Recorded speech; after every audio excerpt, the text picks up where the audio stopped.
Circus.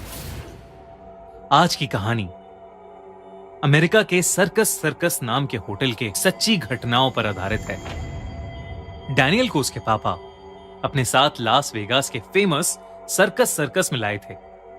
ये दुनिया का इकलौता परमानेंट सर्कस माना जाता है, जो साथ ही में एक होटल भी है। डैनियल को तो सर्कस का इतना शौक नहीं था, पर उसके पापा बहुत ही ज्यादा एक्साइटेड थे। वो चाहते थे कि जैसे बचपन में वो खुद सर्कस देखा करते थे, वैसे ही उनका बेटा भी सर्कस देख पाए। पर डैनियल सर्कस में कुछ खास इंटरेस्टेड नहीं था, और वो बस अपने पापा का मन रखने के लिए उनके साथ आ गया था। सर्कस के पास पहुंचते ही वहां की हवा में मानो एक अलग सी ही एक्साइटमेंट थी। डैनियल और उसके पापा शो के एक दिन पहले ही वहां पहुंच गए थे, इसलिए उन्होंने सर्कस के होटल में रेस्ट करने के लिए एक रूम ले लिया था। रिसेप्शनिस्ट ने उन्हें रूम नंबर 123 की चाबी थमाई और वो दोनों ऊपर चले गए। होटल के उस फ्लोर पर चढ़ते ही उन दोनों को एक अजीब सी घुटन महसूस हुई। डैनियल के पापा रूम का दरवाजा खोलने लगे। तभी डैनियल को अपने कान में किसी बच्चे के हंसने की हल्की सी आवाज आई। डैनियल तुरंत मुड़कर इधर उधर देखने लगा, पर आसपास कोई नहीं था। डैनियल ने अपने पापा से कुछ नहीं कहा और दरवाजा खुलने पर वो उनके साथ रूम के अंदर चला गया। लेकिन रूम खुलते ही डैनियल और उसके डैड दंग रह गए, क्योंकि उनके पूरे रूम का सभी सामान इधर उधर बिखरा हुआ था। ऐसा लग रहा था कि जैसे रूम में कोई तूफान आया हो। वो दोनों सीधा रूम से बाहर निकले और फ्लोर पर काम कर रहे हाउसकीपर को आवाज लगाकर बुलाने लगे। हाउसकीपर के आते ही वो उसे रूम दिखाने ले गए, तो रूम का सभी सामान अपनी सही जगह पर रखा हुआ था। डैनियल और उसके डैड को अपनी आंखों पर विश्वास ही नहीं हो रहा था। अभी कुछ ही देर पहले उन्होंने अपनी आंखों से रूम की बिगड़ी हुई हालत देखी थी, पर अब सब कुछ बिल्कुल सही तरीके से रखा हुआ था। डैनियल के पापा जैसे ही उस हाउसकीपर से थैंक यू कहने के लिए मुड़े, वो हाउसकीपर वहां था ही नहीं, बल्कि वो पूरे कॉरिडोर में कहीं नहीं दिख रहा था। डैनियल और उसके पापा को सब अजीब तो लग रहा था, लेकिन उन्होंने उसे इग्नोर किया और रूम में आकर रेस्ट करने लगे। डैनियल के पापा की बेड पर जाते ही आंख लग गई, पर डैनियल बिल्कुल भी थका हुआ नहीं था, इसलिए वो अपने पापा के सोते ही छुपके से रूम से बाहर चला गया। होटल के कॉरिडोर में चलते हुए डैनियल ने देखा कि एक अजीब सी दिखने वाली औरत एक रूम के अंदर एंटर कर रही है। डैनियल थोड़ा आगे चला, लेकिन डैनियल को वो औरत किसी और के रूम में घुसती हुई दिखाई दी। डैनियल को यह बात बहुत अजीब लगी, पर फिर भी वो कॉरिडोर में आगे चलता रहा। लेकिन जब उसे वो औरत तीसरी बार किसी और रूम में जाती दिखी, तो वो अचानक घबरा उठा। उसने सोचा कि उसे चुपचाप वापस अपने रूम में चले जाना चाहिए, लेकिन वो जैसे ही पीछे मुड़ा, उसने देखा कि कॉरिडोर के एंड में वही औरत खड़ी थी और वो डैनियल को ही घूर रही थी।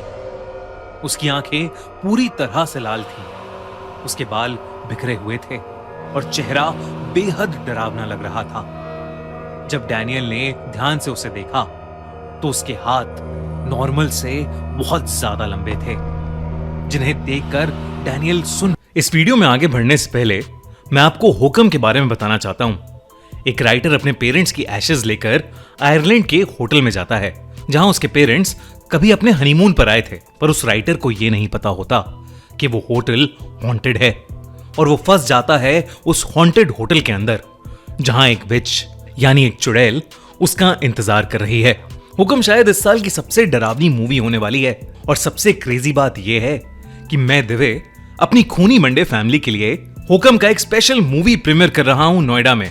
तो अगर मेरे साथ हुकम देखनी है तो पिन कमेंट में दिया हुआ फॉर्म फिल करो। लकी विनर्स को 14 मई को नोएडा में मूवी प्रीमियर का फ्री इनवाइट मिलेगा, और हम सब पॉपकॉर्न और कोल्ड ड्रिंक के साथ इस मूवी हुकम का मजा उठाएंगे। और सिर्फ मूवी ही नहीं, उसके बाद हम बैठकर उसके हिडन मीनिंग्स, थ्योरीज और आपके रिएक्शंस पर भी बात करेंगे। तो मिलते हैं 14 मई को।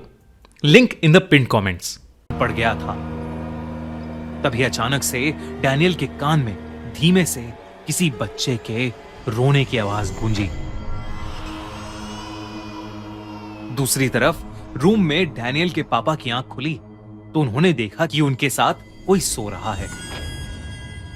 उन्हें लगा कि डैनियल भी थक कर उनके साथ ही सो गया होगा, लेकिन जैसे ही वो डिनर के लिए डैनियल को उठाने आगे बढ़े, उन्होंने जो देखा उससे उनका दिल ही दहल गया। डैनियल के पापा ने उसके ऊपर से चद्दर उठाई तो उस चद्दर के नीचे डैनियल नहीं बल्कि एक बच्चे की लाश पड़ी थी। उस बच्चे की पूरी बॉडी नीली पड़ी हुई थी और ऐसा लग रहा था कि जैसे उसकी नसें बाहर आ रही थीं। उस बच्चे के सर पर गोली का निशान भी था। डैनियल के पापा उस बच्चे की बॉडी को देखते ही चीख पड़े कि तभी उस बच्चे की लाश की आंखें खुल गईं। वो देखकर डैनियल के पापा उस रूम से बाहर भागे और डैनियल को ढूंढने की कोशिश करने लगे। वो जोर जोर से डैनियल को आवाज लगाकर पुकारने लगे, पर डैनियल का कोई अता पता ही नहीं था। तभी उस होटल के कॉरिडोर में डैनियल के पापा को वही लंबी हाथ वाली औरत दिखी जो पहले डैनियल को दिखी थी। वो डैनियल के पापा को बहुत ही गुस्से भरी आंखों से देख रही थी।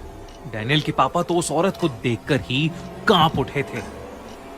अचानक ही उस औरत के हाथ लंबे हो गए और उसने डैनियल के पापा की गर्दन पकड़ ली और उन्हें हवा में उठा लिया।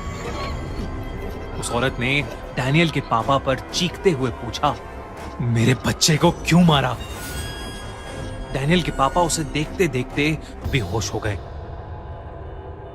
जब उनकी आंख खुली तो वो अपने ही रूम में थे और उठते ही उन्होंने देखा कि जमीन पर डैनियल लेटा हुआ था। डैनियल के पापा तेजी से उसके पास गए तो उन्होंने देखा कि डैनियल सांसें नहीं ले रहा है। डैनियल के पापा को कुछ भी समझ नहीं आ रहा था कि तभी उनकी नजर सामने की तरफ पड़ी। वहां वही औरत उस बच्चे के साथ खड़ी थी जिसकी लाश डैनियल के पापा ने अपने बिस्तर में देखी थी। अगली सुबह हाउसकीपर के बार बार नॉक करने पर भी किसी ने जब दरवाजा नहीं खोला तो होटल के स्टाफ ने उस रूम का दरवाजा तोड़ दिया और रूम के अंदर से डैनियल और उसके पापा को बेहोशी की हालत में पाया गया। उन्हें फौरन हॉस्पिटल एडमिट किया गया, जहां वो दोनों होश में आए और उन्होंने अपने साथ हुआ पूरा किस्सा सबको बताया। तब उन्हें पता चला कि सर्कस होटल हॉन्टेड है और कुछ सालों पहले रूम नंबर 123 में सर्कस में काम करने वाले एक माँ और बेटा रहते थे, जिनकी एक दिन सर्कस के बाद कुछ गुंडों से बहस हो गई और उन गुंडों ने गुस्से में आकर उन माँ बेटे को गोलियों से मार डाला। वो औरत उस दिन अपना सर्कस का लंबे हाथों वाला कॉस्ट्यूम भी नहीं उतार पाई थी और तब से वो वैसे ही उस होटल में भटकती है और सर्कस होटल को हॉन्टेड माना जाता है। वो औरत और उसका बच्चा हर किसी को अपनी मौत का दोषी मानते हैं और हो ना हो डैनियल और उसके पापा का सामना भी उन्हीं से हुआ था। ये कहानी हमारे एक व्यूअर आयशी ने हमें भेजी है और ये उनके मामा के साथ हुई सच्ची घटना पर आधारित है। कुछ साल पहले मुझे बंगाल के एक छोटे से शहर में फैक्ट्री इंस्पेक्शन के लिए जाना पड़ा, जहां काम खत्म होते होते मुझे काफी लेट हो गया था। इसीलिए मैं उस फैक्ट्री के पास वाले होटल में जाके ठहर गया।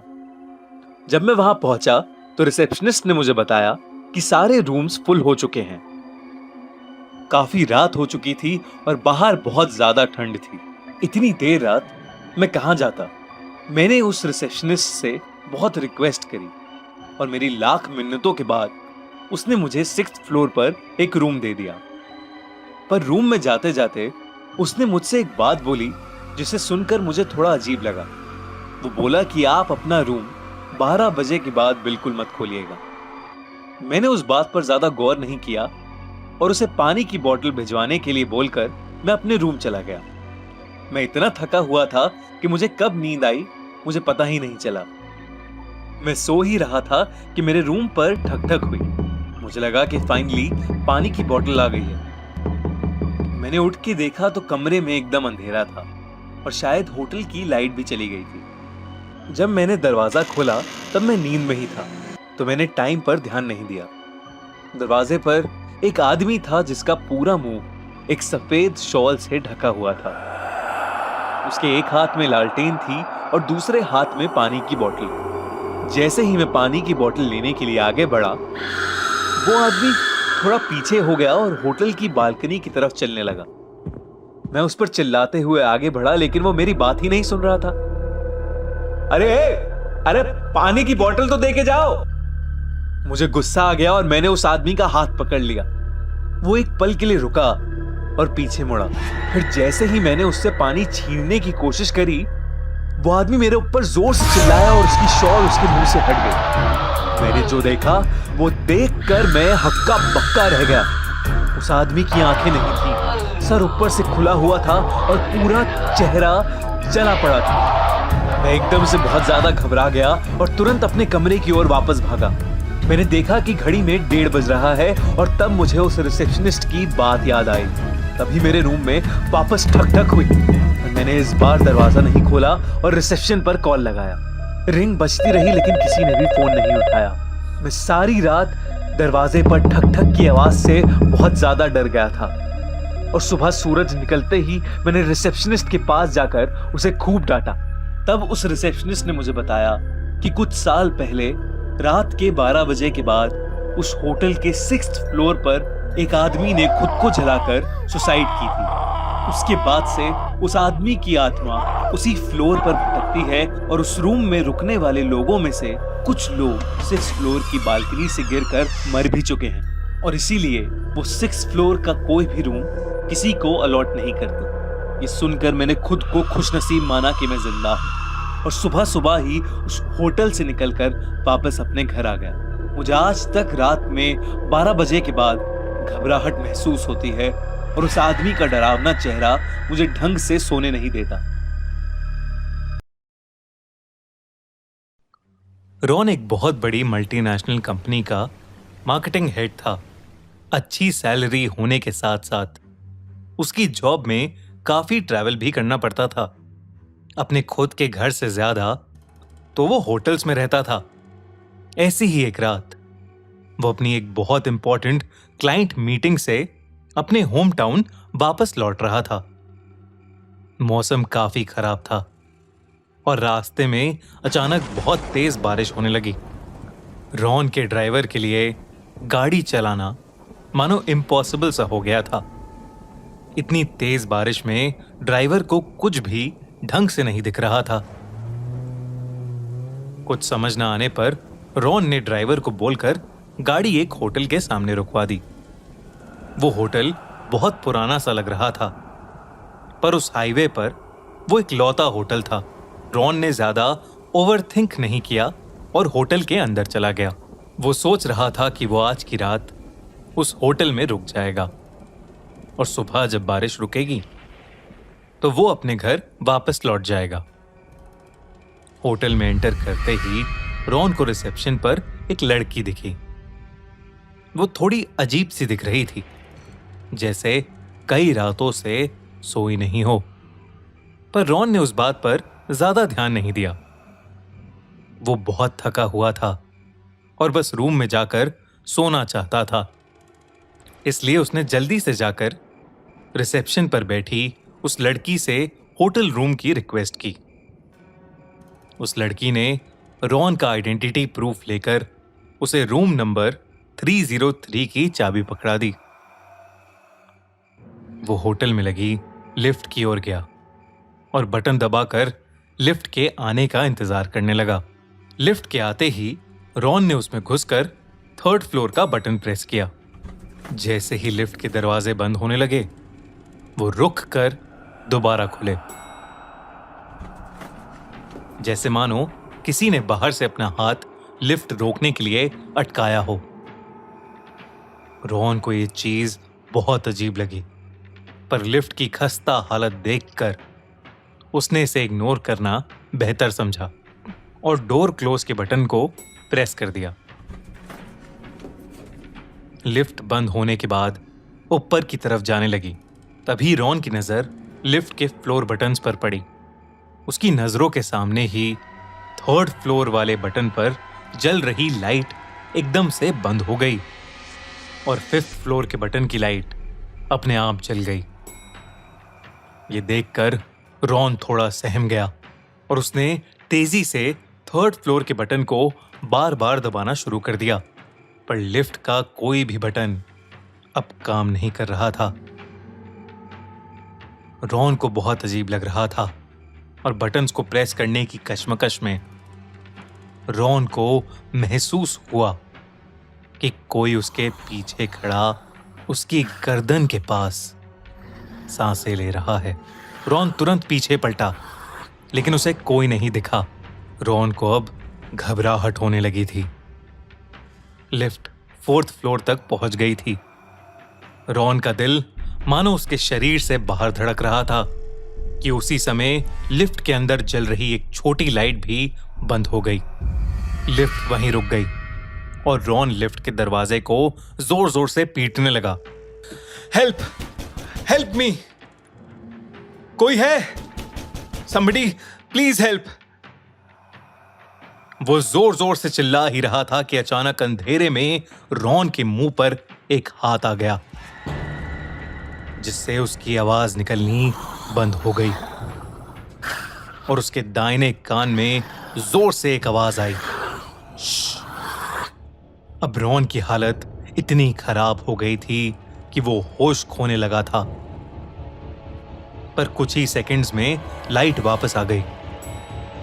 अब भी लिफ्ट में अपने अलावा रॉन को कोई और नहीं दिख रहा था, पर उसे यकीन था कि उस लिफ्ट में उसके साथ कोई तो जरूर है। इतने लिफ्ट 5th फ्लोर पर जाकर रुकी और उसके दरवाजे खुले। लिफ्ट के खुलते ही रॉन सीढ़ियों की तरफ भागा। रॉन अब इतना घबरा चुका था कि उसके मुंह से चीख भी नहीं निकल पा रही थी। उसे अभी भी ऐसा लग रहा था कि जैसे कोई सीढ़ियों पर भी उसके पीछे पीछे आ रहा है। सीढ़ियों से नीचे भागते भागते उसके कानों में किसी आदमी के हंसने की आवाज गूंज रही थी। जैसे तैसे करके रॉन रिसेप्शन तक पहुंचा और हाफते हुए रिसेप्शन वाली लड़की से कहने लगा, लिफ्ट, लिफ्ट, 5th फ्लोर, वो आदमी, वो। रिसेप्शनिस्ट ने रॉन को पानी दिया और फिर रॉन ने रिसेप्शनिस्ट को अपने साथ हुआ पूरा किस्सा बताया। उसके बाद उस रिसेप्शनिस्ट ने रॉन को कुछ ऐसा कहा जिससे रॉन के होश उड़ गए। उसने कहा, सर 5th फ्लोर? हमारे होटल में तो सिर्फ 4 ही फ्लोर्स हैं। ये सुनकर रॉन कुछ सेकंड्स के लिए सुन्न पड़ गया। अपने साथ हुई घटना को वो बयां ही नहीं कर पा रहा था। रॉन घबराहट में उस होटल से बाहर निकला और अपनी गाड़ी की तरफ दौड़ा। उसका ड्राइवर वहीं गाड़ी के अंदर लेटा हुआ था। उसने ड्राइवर को जल्दी से गाड़ी स्टार्ट करने को बोला और ड्राइवर ने भी उसकी हालत देखकर तुरंत गाड़ी स्टार्ट की और उस होटल से निकलने लगा। होटल से निकलते हुए रॉन ने गाड़ी के रियर व्यू मिरर में देखा तो उसे होटल की एंट्री पर खड़ी वो रिसेप्शनिस्ट दिखी और उसी के पीछे खड़ा एक बड़ा सा काला साया था जो उसे देखकर मुस्कुरा रहा था। उस दिन के बाद से रॉन को लिफ्ट में जाने से डर लगने लगा। वो फिर कभी अकेले लिफ्ट में नहीं जाता, ना ही वो अब कभी देर रात में ट्रैवल करता है। उसे कभी कभी सपने आते हैं कि वो एक लिफ्ट के अंदर है और वो लिफ्ट उसे एक ऐसी जगह ले जा रही है जो असलियत में है ही नहीं और जहां वो हमेशा हमेशा के लिए फंस जाएगा। ये कहानी जुलाई 2015 की है, जिस साल आशीष ग्रेजुएट हुआ था और उसे यूएसए में एक बहुत अच्छी जॉब का ऑफर मिला था। फेयरवेल के लिए आशीष के 4 दोस्तों ने उसे मसूरी ले जाने का फैसला किया। आशीष के यूएस जाने से 2 हफ्ते पहले वो 3 दिन की ट्रिप के लिए मसूरी निकल गए। पहले के 2 दिन उन्हें बहुत मजा आया। उन्होंने जगह जगह घूम के मसूरी की खूबसूरत वादियों का खूब लुत्फ उठाया। पर ट्रिप के आखिरी दिन आशीष ने जिद पकड़ ली कि वो मसूरी का फेमस होटल होटल हैवॉक देखना चाहता है। उस होटल के बारे में कुछ ऐसे किस्से पूरे मसूरी में फैले हुए थे जिसे सुनकर किसी की भी रूह कांप जाएगी। कहा जाता है कि वहां एक ब्रिटिश डचेस यानी एक अंग्रेज विडो की आत्मा घूमती है जो कि हर किसी की जान लेना चाहती है। पर आशीष ने सारी कहानियों को नजरअंदाज कर दिया और अपने दोस्तों से वहां जाने की जिद करने लगा। अब उसका फेयरवेल था और उसके दोस्तों ने भी उसकी बात मान ली और शायद यही उनकी जिंदगी की सबसे बड़ी गलती थी। रात के 2 बजे वो और उसके दोस्त होटल हैवॉक पहुंच गए। उस होटल के गार्ड ने उन्हें अंदर जाने से बहुत मना किया, लेकिन आशीष नहीं माना, तो उसने और उसके दोस्तों ने गार्ड को कुछ पैसे दिए और गेट खुलवा लिया। जैसे ही वो पांचों अंदर घुसे, आशीष का तो दम ही घुटने लगा। उसे लगा कि जैसे उसे सांस ही नहीं आ रही हो। अंदर एक अजीब सी बू थी और उनके फोन का नेटवर्क भी नहीं आ रहा था। वो धीरे धीरे उस होटल को एक्सप्लोर करने लगे। कुछ आगे जाते ही आशीष को ऐसा लगा कि जैसे उनका कोई दोस्त मिसिंग है। उन्होंने अपने आसपास नजर घुमाकर देखी तो सच में उनकी दोस्त नेहा वहां से गायब हो चुकी थी। आशीष ने जब अपने बाकी दोस्तों से पूछा कि नेहा कहाँ गई, तो किसी को उसके बारे में कुछ नहीं पता था। पहले तो आशीष को लगा कि शायद उसके दोस्त उसके साथ कोई मजाक कर रहे हैं, लेकिन जब नेहा काफी देर तक वापस नहीं आई तो वो सब दोस्त काफी ज्यादा टेंशन में आ गए। आशीष के एक दोस्त रवि ने उसे गुस्से से बोला, मैंने कहा था ना यहां ना आने के लिए, लेकिन तू इतना जिद्दी है कि तूने हमारी बात नहीं मानी। पता नहीं यार नेहा कहां चली गई। आशीष का दोस्त उसे ये सब बोल ही रहा था कि अचानक उस होटल के एक कमरे से एक जोरों की चीख सुनाई दी। वो चारों उस कमरे की तरफ भागे। उस कमरे में उन्होंने जो देखा वो देखते ही उनका दिल बुरी तरह दहल उठा। नेहा उस कमरे के पंखे से लटकी हुई थी। उसकी आंखें खुली हुई थी और ऐसा लग रहा था कि जैसे वो आशीष को ही घूरे जा रही हो। ये देखते ही आशीष डर के मारे बुरी तरह चिल्लाने लगा। उसकी चीख सुनकर होटल का गार्ड भागता हुआ अंदर आया। उन चारों ने उस गार्ड की मदद से नेहा की बॉडी उतारी। आशीष के एक दोस्त ने नेहा की नब्ज चेक की और ना में सर हिलाया। नेहा दुनिया छोड़कर जा चुकी थी। उन चारों ने नेहा की बॉडी उठाई और उस कमरे से बाहर जाने लगे, लेकिन उस कमरे का दरवाजा जाम पड़ गया। आशीष पास में खड़े गार्ड की तरफ मुड़ा। उसे उम्मीद थी कि वहां का गार्ड उन्हें बाहर निकलने के लिए रास्ता बताएगा, लेकिन उसने जो देखा वो देखकर उसके पैरों तले जमीन खिसक गई। उस गार्ड की आंखें लाल पड़ गई थीं और उसकी गर्दन धीरे धीरे टेढ़ी होने लगी। कुछ ही पलों में उस गार्ड का सर धड़ से अलग हो गया और उसका सर कटा शरीर उन चारों की तरफ आगे बढ़ने लगा। इसी तरह वो जाम दरवाजा खुला और वो चारों उस रूम से भाग निकले। होटल के कॉरिडोर में भागते भागते अचानक उन्हें अपने सामने नेहा खड़ी हुई दिखी।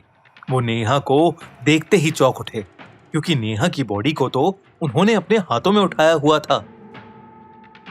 उन्हें समझ नहीं आ रहा था कि वो क्या करें। एक तरफ नेहा के जैसी हूबहू दिखने वाली एक लड़की धीरे धीरे उनकी तरफ बढ़ रही थी, तो कॉरिडोर के दूसरी तरफ उस सर कटे गार्ड का शरीर उन्हीं की ओर आ रहा था। आशीष ने दिमाग लगाया और अपनी जेब में पड़े लाइटर को उस लड़की पर फेंका, जो कि नेहा की तरह दिख रही थी। देखते ही देखते वो लाइटर उस लड़की के आर पार हो गया और तभी उस लड़की का रूप भी अचानक बदल गया। अब उनके सामने नेहा नहीं, बल्कि उसी अंग्रेज विडो की आत्मा थी, जिसके किस्से उन्होंने पहले से सुने हुए थे। उसका भयानक रूप देखकर उन चारों की हालत खराब हो गई। वो चारों कुछ सोच पाते उससे पहले ही वो औरत उनके सामने आकर खड़ी हो गई और उसने धीरे धीरे अपने लंबे हाथ उनकी ओर फैलाना शुरू कर दिया। तभी उनके एक दोस्त को दिखा कि एक कमरा खुला हुआ है। वो चारों जल्दी से उस कमरे की तरफ भागे। आशीष और उसके दो दोस्त तो उस कमरे के अंदर चले गए, लेकिन नेहा और रवि उस औरत की चपेट में आ गए। आशीष और उसके दोनों दोस्तों ने उनको बचाने की कोशिश की, लेकिन वो कुछ नहीं कर पाए। अब बस वो किसी तरह अपनी जान बचा लें, उनके दिमाग में यही चल रहा था। तभी आशीष को उस रूम में एक खिड़की दिखी जो हल्की सी टूटी हुई थी। उन तीनों ने मिलकर वो खिड़की तोड़ी और बाहर जंगल की तरफ भागे। किसी तरह उन्हें अपनी गाड़ी मिली और वो जल्दी से उसे स्टार्ट करके उस होटल हैवॉक से सीधा पुलिस स्टेशन गए। पुलिस वालों ने पहले तो देर रात में वहां जाने से मना कर दिया, लेकिन उन तीनों की हालत देखकर वो मान गए। जब पुलिस वहां पहुंची तो वहां उन्हें नेहा और रवि की बॉडी मिली। ताज्जुब से रवि और नेहा दोनों की ही सांसें चल रही थीं। उन्हें जल्दी से हॉस्पिटल ले जाया गया। पुलिस ने उस होटल में अच्छी तरह छानबीन की, लेकिन उन्हें कोई औरत नहीं मिली और ना ही उस गार्ड के शरीर का कोई नामो निशान था। पर आशीष, जो कि पुलिस के साथ ही डरा हुआ एक कोने में खड़ा था, उसे होटल के एक रूम की खिड़की से वो विधवा चुड़ैल और वो सरकटा गार्ड दोनों ही दिख रहे थे। वो चुड़ैल भी आशीष को ही घूरे जा रही थी, पर आशीष ने किसी से कुछ नहीं बोला और वो लोग वहां से हमेशा हमेशा के लिए निकल गए। आज की तारीख में आशीष और उसके चारों दोस्त सही सलामत हैं। आशीष अब यूएसए में काम करता है।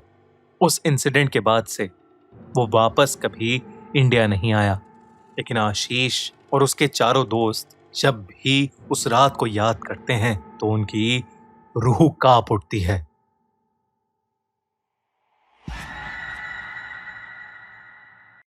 Hotel soulful, haunted hotel in Rajasthan. 3 दोस्त पीयूष, विकास और अमित राजस्थान के एक छोटे से गांव छीत्री आए थे। वो लोग अपने बिजनेस के लिए उस गांव में फैक्ट्री डालना चाहते थे, क्योंकि उस गांव में जमीन और मजदूर दोनों ही काफी सस्ते थे। उस गांव में अमित ने होटल सोलफुल में रुकने का बंदोबस्त किया था। होटल सोलफुल एक छोटा सा होटल था।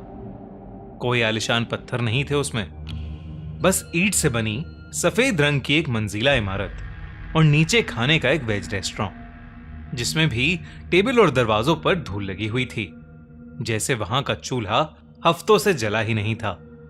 जैसे ही वो लोग होटल पहुंचे तो उन्होंने देखा कि वहां कोई स्टाफ ही नहीं था। बस वॉचमैन के नाम पर एक बूढ़े से चाचा बैठे थे जो अपनी बीड़ी पी रहे थे। पीयूष और विकास दोनों ही अमित को डांटने लगे, क्योंकि होटल बुक करने की जिम्मेदारी अमित की थी और वो होटल एकदम 3rd क्लास लग रहा था। उनकी बातों को सुनते हुए वो वॉचमैन चाचा उन तीनों के पास हंसते हुए आए और उनसे पूछने लगे कि क्या वो होटल सोलफुल में ही रुकने वाले हैं। उन तीनों ने सर हिलाकर हां कहा और चाचा जोर से हंस पड़े। हंसते हंसते ही फिर उन्होंने चलना शुरू किया और कुछ गुनगुनाते हुए वहां से चले गए। उन तीनों ने उस वॉचमैन चाचा को पागल समझकर उनकी बात पर ध्यान नहीं दिया। तभी रिसेप्शन पर एक आदमी आया, छोटे कद का, घनी मूंछों वाला। उसने उन्हें रूम की चाबी दे दी। वो लोग ऊपर अपने कमरे में गए, अपना सारा सामान रखा और कुछ देर आराम करने लगे। पीयूष को अचानक प्यास लगने लगी और रूम में पानी नहीं था।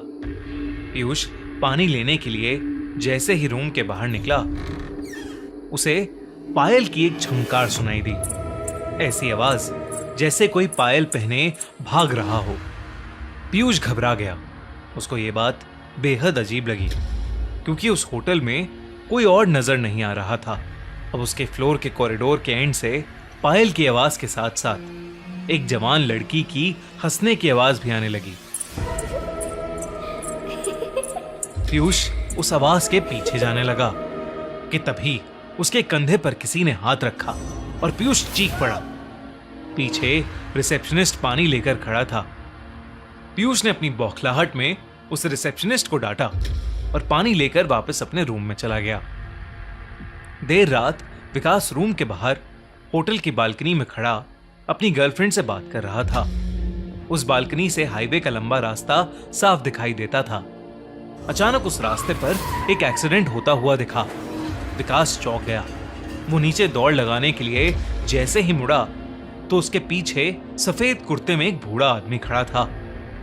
उस आदमी की लंबी सी सफेद दाढ़ी थी और मुंह पर ढेर सारी झुर्रियां थीं। विकास उस आदमी को देखकर घबरा गया था, क्योंकि वो आदमी सिर्फ हाईवे की ओर देखकर मुस्कुरा रहा था। फिर अचानक से उसने विकास को देखा और उसने हंसना बंद कर दिया। वो आदमी जैसे ही विकास की ओर बढ़ा, विकास डर कर अपने रूम में आ गया। रूम में आकर जब उसने अपने रूम की खिड़की से उस हाईवे पर देखा तो वहां कोई एक्सीडेंट नहीं हुआ था। अगले दिन तीनों फैक्ट्री की साइट देखने के लिए निकले, लेकिन गाड़ी शुरू होकर थोड़ा आगे ही बढ़ी थी कि अचानक बंद पड़ गई। साइट जाने के लिए कोई बस या सवारी भी नहीं थी, तो उन तीनों ने रिसेप्शनिस्ट के कहने पर शहर से एक मैकेनिक को बुलाया। 3 घंटे बाद जब मैकेनिक आया तो उसने थोड़ी देर तक गाड़ी को देखने के बाद कहा कि गाड़ी को वर्कशॉप ले जाना होगा। वो तीनों मैकेनिक के साथ ही टो करने वाली गाड़ी में चले गए और साइट पर उतर गए। साइट देखते देखते शाम हो गई थी। उनको मैकेनिक का कॉल आया कि उनकी गाड़ी पूरी तरह से बिगड़ चुकी है और वो कब तक बनेगी कहां नहीं जा सकता। अब उन्होंने वापस जाने के लिए एक ट्रक वाले से बात की और उस ट्रक वाले को होटल पर खाना खिलाने का लालच दिया। लेकिन जब उन्होंने उस ट्रक वाले के सामने होटल सोलफुल का नाम लिया, तब वो ट्रक वाला बेहद घबरा गया। उस ट्रक वाले ने उन्हें बताया कि होटल सोलफुल में भूतों का बसेरा है। उसने कहा कि होटल सोलफुल एक कब्रिस्तान पर बनाया गया था।